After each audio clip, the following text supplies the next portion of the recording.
একটা প্রজন্ম আসবে যাদের হাতে আল্লাহ রাব্বুল আলামিন দ্বীনের বিজয়ের পতাকা দান করবেন ইনশাআল্লাহ।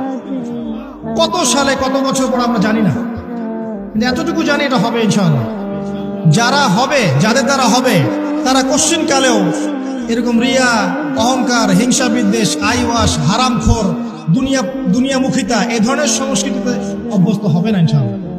যাদের দ্বারা হবে দেখবেন তারা তাওহীদপন্থী হবে, সুন্নাহপন্থী হবে, হালাল খাবে, ওদের পারিবারিক আদর্শ ঠিক থাকবে, ওদের মাঝে ঐক্য থাকবে এবং নিজের জান মাল সময় শ্রম দিয়ে তারা আল্লাহর পথে কাজ করবে ইনশাআল্লাহ। দেখে নিয়েন তাদের দ্বারা ইসলামের বিজয় হবে ইনশাআল্লাহ। মাঝখান থেকে কি হলো? মাঝখান থেকে আমি, আপনি, আমাদেরকে আল্লাহ পাক একটা সময় দিয়েছিলেন 30 বছর, 40 বছর, 50 বছর, 60 বছর। এই সময়টুকুকে আমরা অপচয় করলাম, আর কিছু না।